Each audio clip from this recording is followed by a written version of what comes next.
some of these issues that you are raising, unfortunately, you can't wish them away. You can only solve the problem that is there. If you are not solving it, then whatever explanation you give may not suffice. And I want to be sequential. Number one, I saw the responses from the Minister for Energy and the Minister for Transport. And I also saw the response from the Minister from the National Treasury. Of note is that yesterday morning, there was conflicting responses from the chair of EPRA and his CEO. Even the responses that were given by ministers, I wish they had communicated in the morning so that even if they are responding and even if they are not telling the truth, at least to align and give one side of the story. Otherwise, Kenyans may lack faith by seeing conflicting information coming from the same government. The critical issue is this one. The fuel price now currently in Kenya, just citing petrol, is 186 shillings. If you cross the border and you go to Tanzania, in this month, they are equivalent of EPRA that does the same that EPRA does. If you just check or you call anyone in Tanzania, the petrol prices in Tanzania currently is 142 shillings. The petrol prices in Uganda currently is below 182 shillings, marginally lower than Kenya. But diesel is much cheaper than Kenya, of course, because diesel in Uganda is below 170 shillings. If you go to Ethiopia, the current price of liter of petrol is maybe around 122 Ethiopian birr, which is also below 125 Kenya shillings. If you go to a place like Rwanda, Rwanda prices are also below 170 per liter of petrol. So the basic issue here is that the fuel prices in Kenya have been high, not because of global issues, but because of exorbitant levies and taxes. And of note is that the government actually introduced a levy of 7 shillings last year. And that is why, even when global oil prices went down, Kenya never noted, because that is the period when the government then inserted the 7 shillings as part of the fuel levy. I also, because I read some of the responses, because I was really looking forward to getting the truth. It is good that the Minister for Energy and the Minister for Transport restricted their responses to the issue at hand. But it was very disappointing to see the Minister for the National Treasury trying diversionary tactics. I want to remind my brother that he is no longer the chatterbox he used to be. Now he holds a position with responsibility.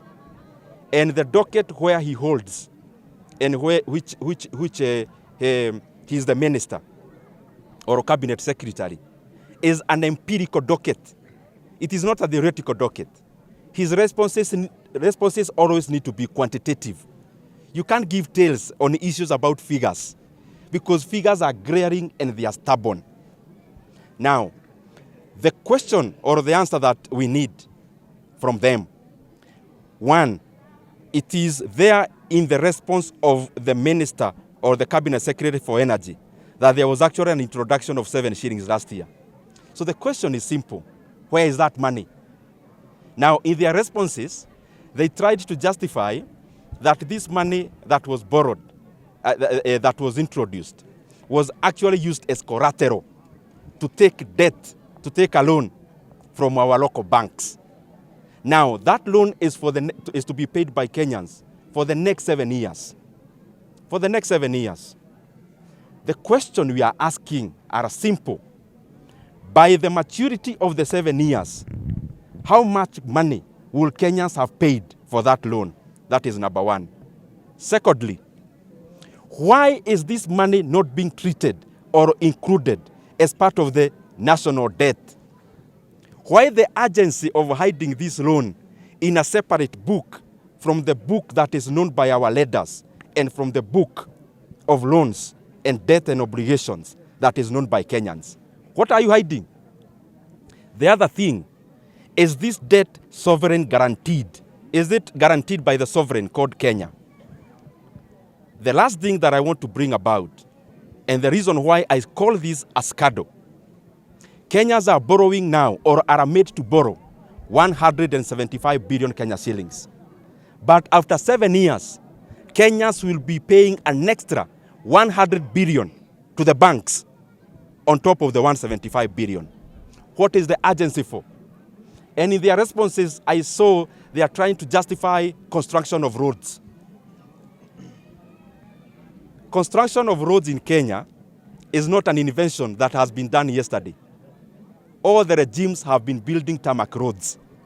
And no Kenyan has a problem when it comes to development, and especially the building of tarmac roads. The problem is that there has never been any other time that Kenyans are borrowing illegally and coming to Kenyans to explain using construction of roads. We have always had roads, but we have never been in an abyss where we are borrowing illegally for the same purpose. And I want to request, when we hear these issues, we are hearing them because all of us as Kenyans are stakeholders. If Kenyans ikienda pahali baya, inaharibu sisi wote. Na ya mwisho, these banks that are a part and parcel of this scandal, I want to ask them, when you are lending this money, 175 billion Kenya shillings, what is coming there as your collateral? In case there is a government policy that abolishes the 7 shillings. Because the 7 shillings is not added through a referendum. It is only through a gazette notice from the minister. If there is a new minister tomorrow and they do the reverse, so what will the banks be holding?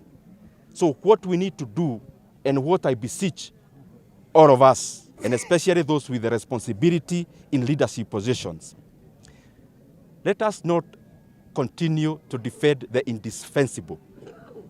It is glaring. And if it's not glaring, recognize this debt the way it ought to be recognized, because no one will accuse you of borrowing illegally. I saw another response talking about a special purpose vehicle and a lot of kizungu mingi. Kenya Roads Board is a fully owned entity of the national government, and there is no way you can detach financial obligations of Kenya Roads Board from that of the sovereign called Kenya. And therefore, even if you want to do some financial engineering, it is important for us to do it within the PFM Act. And it is also important for us, as we make decisions, not to overburden Kenyans just for us to get the political utility today. The 175 billion Kenya shillings, the cost is an extra 100 billion. We need to ask ourselves as Kenyans, is it worth it? Kwani kuna siku Wakenya hawatahitaji barabara? Then hii bilioni ya nini? 2027 Wakenya watahitaji barabara. 2028 Wakenya watahitaji barabara.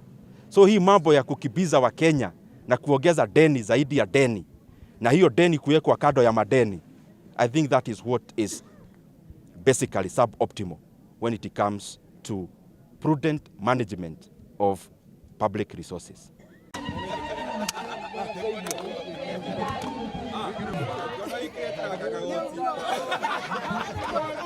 Tuweke kitu kabla zunguka salimie watu.